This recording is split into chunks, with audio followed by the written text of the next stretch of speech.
मदन जी है। मदन जी, क्या कहना चाहेंगे आप? देखिए, आज आपने ये आक्रोश रैली देख ली है और इससे पूर्व धर्मशाला में जब विधानसभा में तपोवन में ये चल रहा है तो उस टाइम भी जो है हमारे कम से कम 15,000 पेंशन जो है वहाँ पर एकत्रित हुए और उस वक्त मुख्यमंत्री ने ये कहा कि ये सब को कंप्लीट होने दो, मैं आपको शिमला में जो वार्ता करके जाऊंगा। परंतु बड़े खेद की बात है लोगों को बुलाया गया और जो पेंशन जो है वो 2011 में सेवानिवृत्त है, उसने कोई लेना देना नहीं है, क्योंकि जो पेंशन आज की डेट में लड़ाई लड़ रहे हैं वो 1/1/2016 के बाद मुख्यमंत्री जो 1/1/2016 को 58 साल की एज में रिटायर्ड हुआ है वो 26 में जो है 68 का हुआ है। आप बात कर रहे हो 70 से पहले की, आप बात कर रहे हो 80 से पहले की, तो क्या आप पढ़े लिखे नहीं है?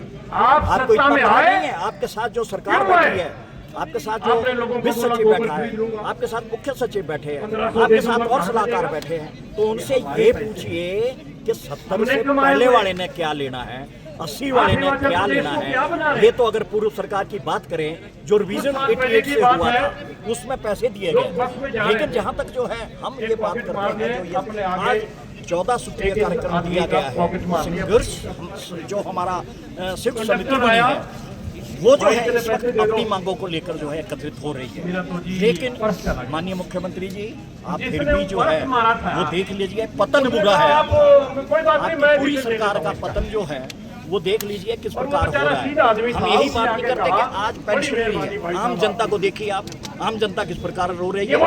जो हमारे NGOs के हैं, जो कर्मचारी हैं, उनका जो है इस वक्त जो है वो 15% DA, 1% जबकि पिछला 16 आता है, उनका एरियर अभी तक जो है ड्यू है। मतलब कहने का ये है कि इस प्रदेश में कर्मचारी भी और पेंशनर भी जो है वो बुरी हालात में, बुरी तंग स्थिति से जी रहा है। क्योंकि आप देखिए, ना तो 3 वर्ष से मेडिकल की कोई फैसिलिटी दी गई है, झूठ पे झूठ बोला जाता है, विधानसभा में झूठ बोला जाता है, दिल्ली में जाकर झूठ बोला जाता है, शिमला में आकर झूठ बोला जाता है कि मैं वो कर रहा हूँ, वो कर रहा हूँ। कागजों में एक जो है वो सपना दिया जाता है, लेकिन कार्य जो है कुछ नहीं है। पूरी तैयारी है। हम फिर भी आग्रह करते हैं, अभी अगर आपके पास समय है वार्ता कीजिए, वार्ता के साथ बुलाइए, और हम भी चाहते हैं कि अगर आपके पास देनदारियां कम है तो अपनी देनदारियों को कम करें। सबसे बड़ी बात है कि आपने, ये हमें भी पता है क्योंकि हम भी सचिवालय से सेवानिवृत्त हुए हैं, जहाँ तक कैबिनेट रैंक की बात है, कैबिनेट वो रैंक दिया जाता है जब कैबिनेट होती है, कैबिनेट मिनिस्टर कैबिनेट में जाता है। आपने 30,000 से 1,30,000 वाइस चेयरमैन के किए, और उनको भी जो है जो वाइस चेयरमैन बनाए उनको कैबिनेट रैंक के भत्ते दिए गए, 4-4, 4.5 लाख उनको दिए जा रहे हैं।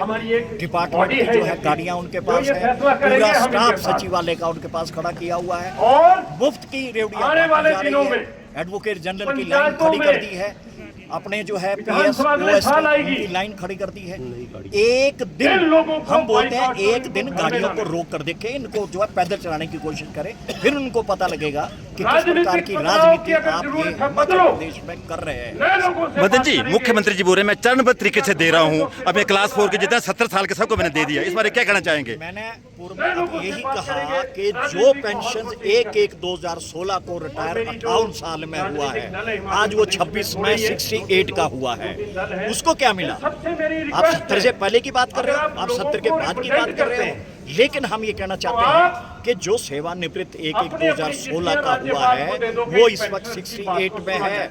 आप 1/1/16 जो 2016 के बाद की जो है देनदारियां हैं, इसमें जो है आप जो है 31/12/2021 तक 1/1/2016 31/12/2021 के जो सेवानिवृत्त है उनको नहीं दे रहे, और उसके बाद के जो सेवानिवृत्त हो रहे हैं उनको आप सब कुछ दे रहे हैं। तो ये डिस्क्रिमिनेशन जो आपने अपनाई हुई है, ये सलाहकारों से जो आपने झूठ की झूठ परतें खोल रहे हैं, आप पेंशनों से बात करें, पेंशन को बुलाइए और चरणबद्ध तरीका, ये जब आपको पेंशन समझाएगा वो चरणबद्ध तरीका होता है, अपनी मनमर्जी से चरणबद्ध तरीका नहीं होता। आप भी एक सेवानिवृत्त के जो है वो कर्मचारी के बेटे रहे हैं और उस स्थिति को आप देखा जाए कि वो स्थिति क्या है। आज 58 साल के बाद जो सेवानिवृत्त होता है, बुजुर्ग सेवानिवृत्त अब बीमारियों से ग्रस्त अब ऐसी बीमारियों से ग्रस्त लोग हो गए हैं जिनके 20-20 लाख रुपए मेडिकल बिल जो है वो पड़े हुए हैं। इसलिए हम तो यही कहते हैं कि वार्ता कीजिए, वार्ता में जो एक अच्छा वक्तव्य आपको मिलता है उसमें जो है आप आगे का काम कीजिए। देखिए कितना आक्रोश है पेंशनों में, जो हिमाचल के कोने कोने से पेंशनर आए हुए हैं, कितना आक्रोश है। ये अभी 70 साल 90 साल के बुजुर्ग यहाँ आए हुए हैं। क्या इनको सड़कों में जाना है? सरकार को इस बारे में सोचना चाहिए और इनके जो भी हक हैं, इनके जो पेंशन का हक है, ये भीख नहीं मांग रहे हैं पेंशनर, इनका पेंशन का हक है। मैं आप पर इस सवाल को आप पर छोड़ देता हूँ। मैं हूँ सुरेंद्र राणा, देखते रहें पंजाब दस्तक।